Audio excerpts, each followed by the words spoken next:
Hello viewers, the results of Maharashtra Municipal Corporation elections were declared late last week, and these results have generated a lot of buzz and interest not only in the state of Maharashtra but across the country, as we are all hearing.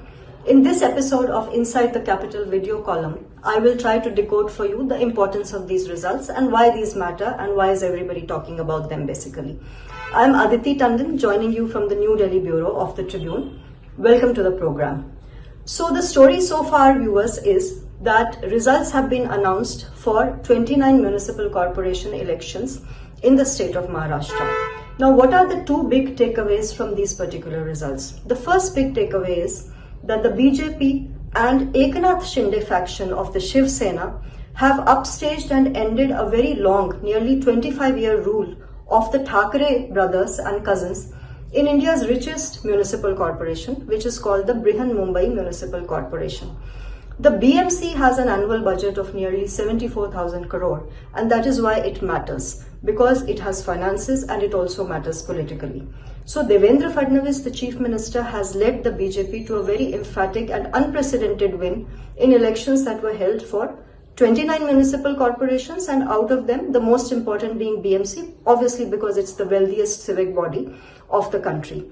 So one is that a near 3-decade, 25-year rule of the Thackeray's in the BMC has come to an end, which is politically very important.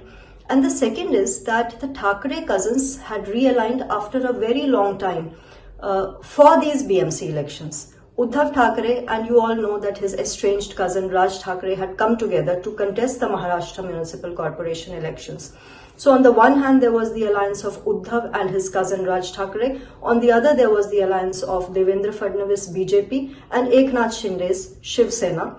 So the big story is that the BJP-led alliance has trounced the Thackeray-led alliance in a number of municipal corporations, most importantly, the BMC. The second big story from Maharashtra that is emerging is that Asaduddin Owaisi's party, it's called the All India Majlis-e-Ittihadul Muslimin. Now this party, AIMIM, is basically a Telangana-based party, but Asaduddin has been contesting elections in various states of the country, and of late he has been making an impact. You would all recall that in Bihar assembly elections that have just concluded, where the BJP-led NDA swept to victory again, for a third term. Again, what had happened there was that in the Muslim majority areas of Bihar, Asaduddin Owaisi's party had damaged the Congress and other opposition parties who used to traditionally command support bases in the minority segments. For instance, in Simanchal region of Bihar, Asaduddin Owaisi's party had dented the minority vote bank in vast swaths. For example, in Kishanganj, which is a 68% minority-dominated district. India's largest minority population density is in Kishanganj of Bihar. So in Kishanganj, they had dented the prospects of Congress, of RJD and other, opposition parties who are part of the India bloc. Again, in Katihar, which is also part of Simanchal, they had done the same thing. Overall, what was the result in Bihar was that in Simanchal's 24 segments in Bihar, the NDA had swept a lot of segments, with Asaduddin's party itself winning 5 segments and Congress and allies trailing behind. Now, similar story has been repeated in the Maharashtra Municipal Corporation elections, where Owaisi has again pocketed the minority vote bank in a number of wards. In Chhatrapati Sambhaji Nagar, which was originally called Aurangabad, you would all recall that the name of the city was changed to Chhatrapati Sambhaji Nagar after a lot of, narrative building by the ruling BJP in Maharashtra. So what has happened in Sambhaji Nagar is that out of 115 municipal wards, the BJP has won the maximum. BJP is the single largest, of course, but the second largest party is not the Congress, which you would expect it to be, but it is Owaisi's party. Similarly, what has happened in Malegaon, which is again a minority-dominated urban segment of Maharashtra, is that a new party led by a prominent Muslim leader called the Islam Party has emerged as the largest party in Malegaon Municipal Corporation, followed by Owaisi's AIMIM. So Congress, the Samajwadi Party, Ajit Pawar's Nationalist Congress Party, Sharad Pawar's NCP SP, and BSP of Mayawati, they are all trailing behind in Malegaon. And now the situation is that Owaisi and Islam Party will come together to elect their own mayor in Malegaon. Similar has been the situation in a number of other minority-dominated areas of Maharashtra. So the story is, viewers, that the rise of Asaduddin Owaisi carries a lot of lessons for the opposition, primarily the Congress, which has been blaming the BJP of late of vote chori. We all know that they have been saying that the EVMs are compromised. They have also been saying that the voter lists are compromised. But then when we heard Asaduddin Owaisi after the election results in Maharashtra, he actually said that what AIMIM has gathered in Maharashtra and garnered, that's an entire people's mandate.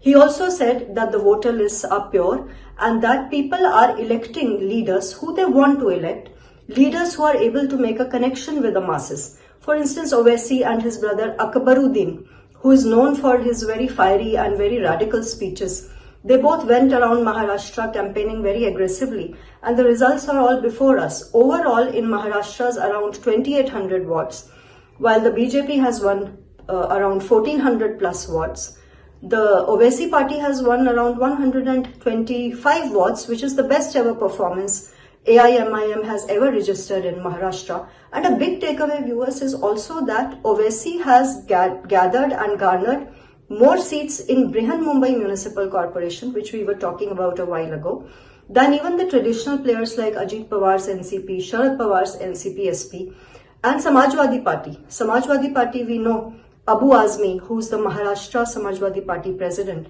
He's a very prominent face, but he made certain remarks which damaged the party during the course of the election. And let's not forget that Abu Azmi is also a sitting legislator from one very prominent assembly segment which falls within the BMC area. Even in that segment, Owaisi has defeated SP. So the broad point that I'm trying to make is that the rise of Owaisi and the fact that he's gradually pocketing a lot of minority vote means that the traditional electoral equations that favored the Congress-led alliances, opposition alliances, are now changing. And the Congress and other opposition parties of India bloc really need to sit up and start thinking what is happening.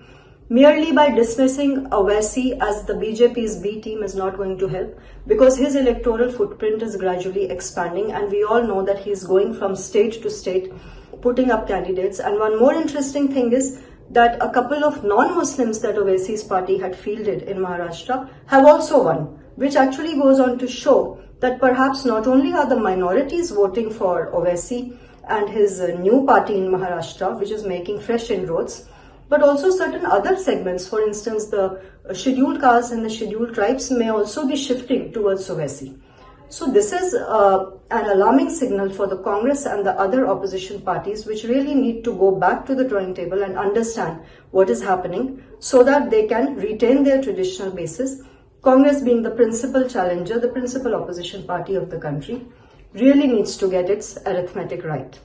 So we will keep you updated with more political stories as they come. Thank you for joining.